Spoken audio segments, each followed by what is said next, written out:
It's the red hot Washington Commanders, winners of 4 in a row, heading up the BW Parkway, take on the Ravens, winners of 3 in a row. And we've got Matt Trigger from the Bleav in Ravens podcast here on Ref the District. Matt Trigger from the Bleav in Ravens podcast. Thanks so much for joining us here on Ref the District. Hey guys, how you doing? Thanks for having me. Yeah, absolutely. Matt, before we kind of get into this game here on Sunday, there's a lot to talk about, of course, with this matchup with the two offenses, the comparisons of Lamar and Jaden Daniels, of course. But tell us a little bit about why it seems this happens a lot with Baltimore. You lose 2 games, you lose to a team you shouldn't lose to right away, and now you're kind of on this hot streak. Why is Baltimore always a slow starter? It's been that way for years, man, especially under this Lamar Jackson and John Harbaugh era for the last 6 years, 7 years. It just always seems that way. We always lose against a couple teams that we shouldn't lose to, and then we go ahead and we beat teams that we should probably lose to. And it's just always been finicky with that. It's hard to explain because we almost expect it at this point. Okay. Oh, my bad. Sorry. The elephant in the room in the Baltimore football community, Mark Andrews. What is going on with Mark Andrews? Is he just getting outplayed? Is he injured? Because at one point he was considered one of the best tight ends in the league right there next to Travis Kelce, but Isaiah Likely seems to be coming on, seems to be getting more targets and more love. What is going on with Mark Andrews? Mark Andrews is an anomaly right now because for so long he's been one of the top 5 tight ends in football. Depending on who you ask, you can put him anywhere 1 through 5, and the debate can be had. Quite frankly, it's a little bit of a combination of a couple different things. I think he's still not fully recovered from last year's injury. I think he tried to rush back. And even though he didn't have, he missed a good bit of last season with the hip drop tackle injury from Logan Wilson. But at the same time, this dynamic in this offense is completely different. People forget. And Daniel and I have talked about this on our show a couple of times. There's one football, and you now have Derrick Henry in your backfield. You have Isaiah Likely, who was more than impressive in his showing as tight end 1 last year. Charlie Kohler has improved tremendously in the run game, and now he's catching the ball for us in the passing game. You still have Zay Flowers. You still have Justice Hill coming out of the backfield. Rashad Bateman's been the most wide-open wide receiver in terms of yard separation per pass play at over 5 yards of separation this season. So there's that. He's coming through on some clutch catches. And you still have Nelson Aguilar. And it's just so many different dynamics that Andrews isn't the first one getting open. He's not the security blanket for Lamar that he used to be. Well, let's talk about this this question from Uptown Dre. Is Charlie Kohler becoming a threat, even though he's kind of listed as tight end 3? Is he becoming a threat as that 3rd tight end? I Bleav he is. And for the simple fact that he's sneaky in finding the soft spot in the zone coverage, which is it's a lot of similar qualities to what Mark Andrews has. I'm not comparing the two because they're not the same in every aspect of the game. He's a very good blocker, but he's also sneaky to where if you put a strong safety on him or a dime cornerback on him, he's going to beat him and he's going to get downfield. Even if he gets a yard or 2 in terms of separation, he's going to make that catch and he's going to rumble down the field. You're going to run him down. He's not breaking no long gains or anything like that, but you will run him. You will be able to run him down, but he's going to get that first down. He's a chain mover and he is reliable. He's got a good set of hands. We actually drafted him and Isaiah Likely in the same round a couple of years. Wow. So I'm going to go. Matt? Do we lose Matt or am I frozen? No, I'm still here. Okay. Go ahead. Sorry. We'll take another one from the comments. Matt, are the Ravens looking past the Commanders? Absolutely not. And this is one of those rare instances where the Commanders are a very good football team once again. I'm 35 years old. I haven't seen a legitimately good Commanders team since I was in high school with Clinton Sure. and those kind of guys. You know, Sean Taylor was there. God rest his soul. I loved watching Sean Taylor. So for me, this is exciting because our teams only see each other once every 4 years. And I'm even more excited about this game, and I'm not overlooking it.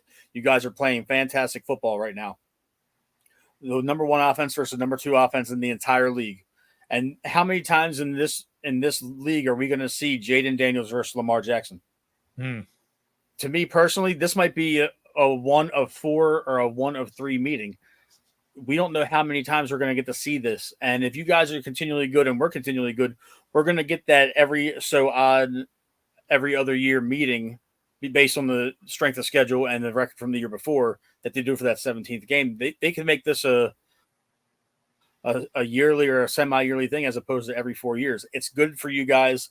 You have a passionate fan base.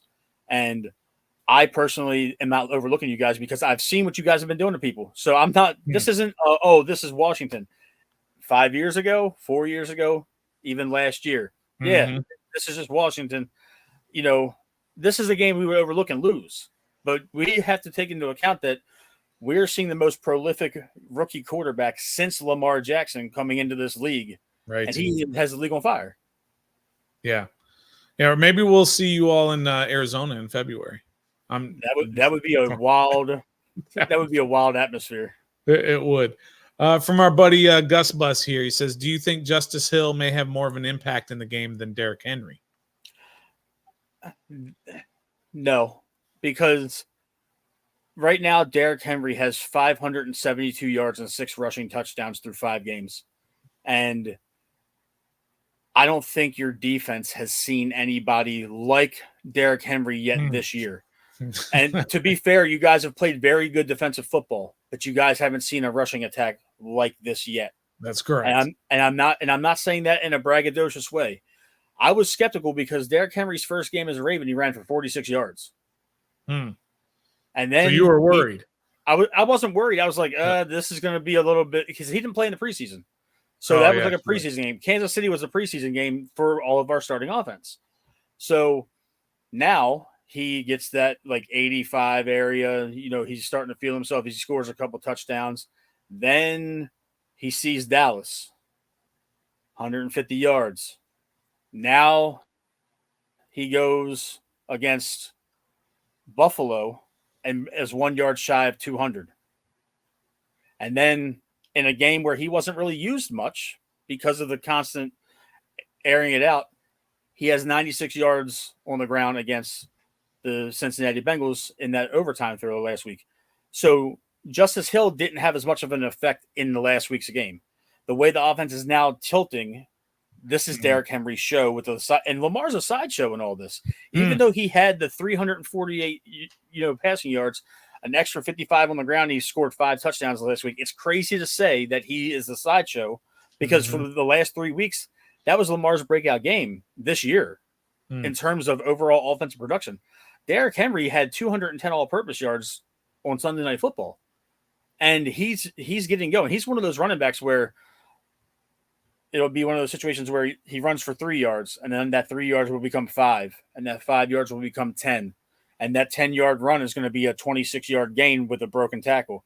And then before you know it, we toss left. Ronnie Stanley and Patrick Ricard open up a lane, and he's 50 yards down the field before you can blink. And I'm not just saying that as a what if. I've actually watched that play out in real time in the last 3 games. I mean, he took the soul out of Cincinnati with that run, and he got run down by Geno Stone of all people. But the last 3 weeks, these defenses have been making business decisions, getting out of his way, and I don't see that changing right now. Now, if it does, Justice Hill's going to have a bigger impact because he's our pass blocker, he's our pass catcher out of the backfield. But he's a hard runner, and I'm not saying he's amazing, but that thunder and lightning change of pace is incredible to watch. Yeah, it is. So, Matt, do you consider this Washington-Baltimore a rivalry in football, or just a rivalry in the state of Maryland? I don't consider it a rivalry. because like I said a few minutes ago, we see each other once every 4 years. Mm-hmm. If we were in the same division, yeah, this is a rivalry. We're 60 miles away from each other. Mm-hmm. Yeah, Not even. It's not a rivalry for the simple fact that not much is at stake when we play each other. Right. Historically, Right. nothing's really been at stake whenever we've played. Mm-hmm. Now, I will say this. Every time you've beaten us in the regular season, we've won the Super Bowl that year. Oh, really? You guys beat us in 2000, and you beat us in 2012. Huh. And you've Interesting. come to Baltimore for one of those wins. So, Oh, man. do I want to go 3-3 this weekend? No. But if Washington beating Baltimore culminates in us raising the Lombardi in February, I think I can live with that. But I don't consider this a rivalry. I know a lot of Commanders fans. I work with a lot of them. I work in Jessup. I'm in the midpoint of you guys in Baltimore. So there's a lot of, full disclosure. I work in corrections. I work in the state prisons down in Jessup. So there's a lot of PG County, Montgomery County, DC inmates that are locked up. So I had Baltimore tattooed on my forearm. I got the entire thing. I got the Ravens at the Orioles. It's a constant talking point. And I've been hearing a lot of trash talk the last couple of days. I enjoy it though. We were talking about it a little bit earlier. I'm actually in Baltimore County. I'm just outside of the city limits. So I'm on the city limits. Yes. Yeah. All I know is Ravens fans everywhere, all around me. So I try to keep a low profile. The thing is, you guys don't really bother us. What bothers me, and I'm just saying in terms of fandom, because I missed the Colts leaving. I wasn't alive. That was 5 years before I was born, so I don't have an emotional attachment to the Indianapolis Colts.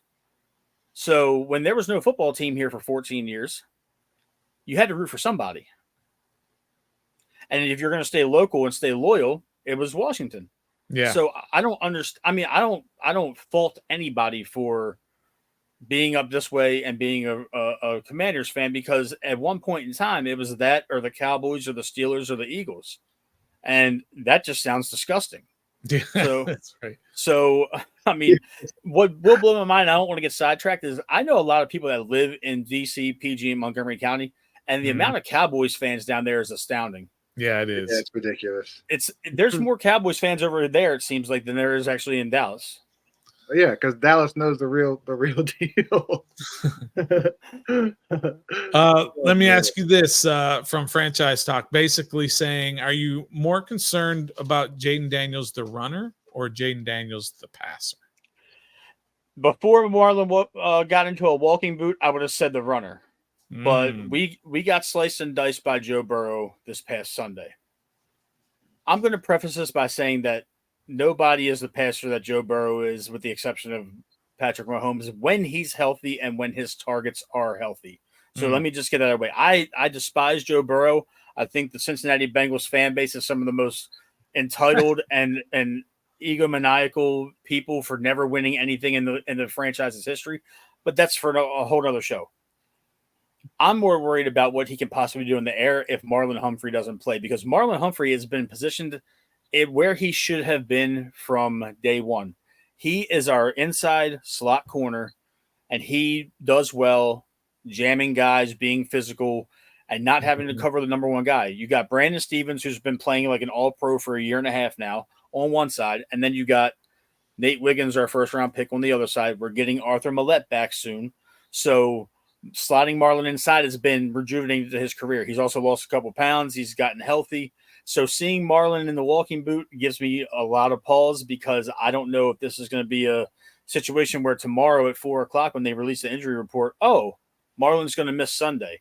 Now we're going to have to look at, is our Darius Washington or Jalen Armour-Davis going to have to slide into that slot cornerback role? Are we going to be seeing Kyle Hamilton playing downfield more to overcompensate, as opposed to being that joker? Kyle Hamilton doesn't really have a position on this team. He's technically a strong safety by definition, but that man takes snaps everywhere on our defense. So I'm more worried about the passing aspect, because nobody's really ran on us this year. So I respect Brian Robinson. I think he did one of the most gangster things last year when he got shot and came back, and he had the Many Men song play when he came out of the tunnel. That was some of the wildest stuff I've ever seen in my life, and I respect him. I think he's a good running back, and he's a bigger dude.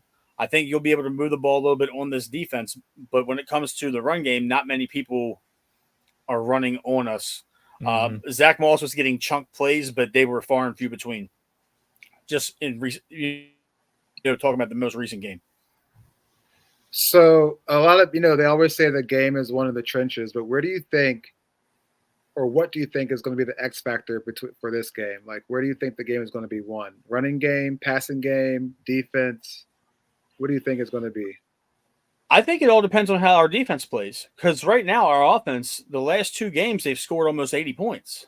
So I have no problem believing that this offense can run the ball and move the ball through the air. Lamar Jackson proved when they were keying on Derrick Henry and putting 8 and 9 in the box that he's going to go right over the top. So if Washington decides that they want to not have Derrick Henry make a mockery out of them on the run game, and you guys load the box, we got 3 capable tight ends that can run the seam. We got a wide receiver that can catch the ball at the line of scrimmage and create yards after the catch. We got a running back in Justice Hill that can do the exact same thing. So, yeah, our offense can score with anybody. We won a shootout last weekend, and then we put up a lot of points and held the Bills to 10 points the week before. We put up 35. So this all depends on what Baltimore defense shows up because it's been a very mixed bag in terms of our defense this year. Zach Orr is a 31-year-old defensive coordinator. A lot of people in Baltimore are saying that he's in over his head. We brought in Dean Pease today to be a senior defensive analyst. He is our former defensive coordinator before he went to Michigan with Jim Harbaugh. And he's back in the fold, so we don't know what we're going to be getting. We have Yannick Ngakoue back on our team, courtesy of the veteran presence on the practice squad. So our pass rush seems to be stable. It all depends on what the back 7 does. Roquan Smith looks great some games, and then there's games where it looks like he's sucking for wind in the second quarter. And Trenton Simpson, that we saw in preseason where he was making 15, 16, 17 tackles in a half, now he's playing with the big boys that are the ones you're seeing the best of every team. So he's been getting caught in a lot of funnels in the run game. He's decent in pass. What are we going to get out of the secondary? Marcus Williams is the worst free safety in football, according to Pro Football Focus. All right. I like to hear that. And that's not something that, anybody can look on Pro Football Focus. He's 75 out of 75 safeties that are eligible. And that's getting me excited, Trev. We're paying this man $14 million a year to do this. Yeah. So there's a little bit of a what the heck is going on kind of situation. Then you have Eddie Jackson, who is a shell of who he used to be as his backup. And Kyle Hamilton isn't playing deep third safety and playing too high safety. He's down in the box. He's essentially another linebacker at this point. He's blitzing. He's playing the edge. He's playing inside. He's even lining up at nose tackle in certain situations. So it's really dependent on what defense we're going to give you guys on Sunday. I think that Dean Pease deal where you're bringing him off the street after only 5 games because you need a little help. I think that's a bigger deal than a lot of people are making it out to be. Yeah, it's absolutely. Because when you bring somebody off the street like that early in a season, that means your guy needs help. And you can downplay it all you want. The coaches can downplay it. Harbaugh can say all he wants. I think that's a really big deal that he's not happy. And I think you said it, Matt, that your guy might be in over his head at this point. Not meaning that he's a bad coach or it's always going to be that way, but right now he's in over his head. And a lot of people don't understand that good defensive coaches aren't sitting at home on the couch. Right. That's right. They're in an organization somewhere. So why Dean Pease is sitting at home right now? I'm kind of wondering, like, he wasn't on a staff already. Yeah. It's not like he got fired from a college or a head or a professional organization. And it's not like Robert Saleh. You're bringing in Robert Saleh. Right. He's been sitting at home all season. Yeah. And to me, a lot of people over the local airwaves on 105.7 The Fan today, they're talking about, oh, well, he was our defensive coordinator, 5, 6, 7 years ago. But he never had this quality and this caliber of defensive players on any of his defenses. He was here when things were kind of rough defensively for us. And it was during a lot of the years before Lamar got here.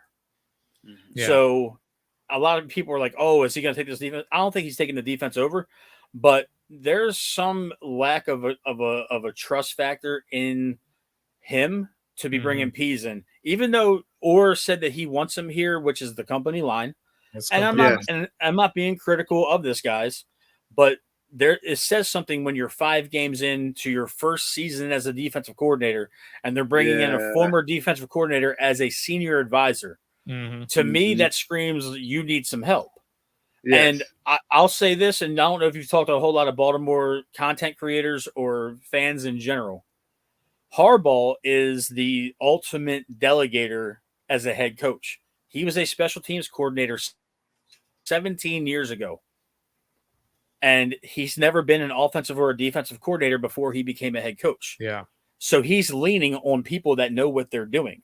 And he's going to another familiar face. Harbaugh's had a reputation in Baltimore for nepotism in terms of close family friends, familiarity, bringing people in that might not necessarily be what we want, but he's familiar with them. Yeah. So this all right here, we don't know what we're going to get. Because right now we're missing – people are also having revisionist history because of how we played last year on defense. We were a vintage Ravens defense in 2023. There was no mistaking that might be one of the top 5 defenses of our entire franchise history. Mike McDonald had these dudes balling out for him. But now he's not here. No Jadeveon Clowney, no Geno Stone, no Patrick Queen, who is proving himself to be one of the most unreliable starting linebackers in the league. I take great joy in that, but that's for another day. Washington once brought in a guy halfway through a year who was calling bingo at the local Y. That's what he was doing. Do you remember that, Trev? For an offensive senior assistant, I can't remember his name. This is a good 10 years ago, but remember he was the bingo caller that we brought him in halfway through to help with the offense, and it doesn't usually work out that well when you bring a guy off the streets like that. Matt, let's get, after all this talk and everything, let's get what you think is going to happen on Sunday and, your score prediction. Oh, well, I would be remiss to say if I didn't think the Ravens were going to win. I think that they're going to continue their 3-game win streak. It's gearing up to be a high-scoring one. I heard you guys talking before I came on about the over-under being in the 50s. I think this could be a situation where there might be close to 80 or 90 points scored in this entire game because both defenses are suspect, and they're the liability of these franchises right now. We know you guys can score. You guys put a drubbing on Cleveland, and I absolutely enjoyed seeing that final score. And I'm not saying this because you guys had me on your show, but seeing you guys take the will out of Cleveland brought me, made my stomach nice and warm and fuzzy. And I Bleav that this is going to be a high-scoring game again for the Ravens and the Commanders. I personally Bleav that this is going to be a 41-35 game. Wow. That is a shootout. And the thing is, I will be upset if we lose. But this might be one of those games where it's not going to kill me the day after. Because at the end of the day, I Bleav that we're going to win. But this might be that 3 in a 14-3 or a 13-4 or a 12-5 kind of season. I have to be a realist, even though I've loved these guys since they got here. I got them tattooed on my body. I showed you guys that earlier. I love this franchise more than anything in the world, and it's Stockholm syndrome because they let me down 24 out of like the last 26 years. So it's like being a Baltimore Orioles fan. But I digress. Yes, I do believe we're going to win, but I won't be heartbroken if we lose because this kid number 5 y'all got, he's for real. Jaden Daniels, if Jaden Daniels plays like this from here on out, people are going to be saying that Lamar once was what Jaden Daniels is. And I can live with that. I can live with that because I've had the pleasure of watching the most dynamic dual threat quarterback to ever play this game in Baltimore. Have we won a Super Bowl? No. He promised one on that draft stage that night we drafted him. Yeah, he did. You know, so I will hold him to that. I want to see the man get one. He gets one Super Bowl ring that cements his Hall of Fame legacy. No, absolutely. You know, he can get that on his own offensive merits alone. Yeah, but for sure, that ring means a lot to this city for him to get it. But yeah, I think you guys got a legitimate 1-2-3 punch on that offense. I love McLaurin. I think that he's a really good wide receiver. I wanted us to trade for him a couple of years ago when you guys were in the absolute dumps. And I was thinking that Lamar and McLaurin would be like a great connection here. And he wouldn't even really have to like sell his house. He could just commute to work every day. But, right. You know, so I like Brian Robinson. You got the quarterback now. Yeah, we're on our way up. Once you guys shore up a couple of things on that defensive side of the football, your inside linebackers are playing good football right now. I like watching Wagner. He's got a little bit of that spark back, and he's bounced around between LA and Seattle the last couple of years, but this has given him a nice rejuvenation. I pay attention to you guys. I'm local, so I like it. You know, I respect you guys, and it's not a big brother little brother thing. It's more along the lines of, hey, you guys are taking care of the AFC North right now, so I'm enjoying this. That's true. Sherm Lewis was the guy who came in. He was hired. He was retired. He was delivering Meals on Wheels. He was calling bingo games, and they brought him in to help Jim Zorn. Of course, that didn't go well. That's a name right there. Wow. Yeah. Oh yeah. Trev, who you got? What's your prediction? 30-27 Commanders. 30-27 Washington. Yeah. Mm-hmm. All right. I'm gonna go with I think Baltimore is a tough team, and I always try to keep it real. I'm not gonna just always pick my team. So far I think I'm like 3-2 in my predictions this year. So I'm gonna go with I think Baltimore's gonna win. I think this is gonna be we're gonna come back down to earth a little bit. So I'll take Baltimore, and I think the score is going to be I think it's going to be a little bit lower scoring game. I think the running game for both sides is going to be working, and so the clock's going to move a little bit. So I'm going to go with 27-26.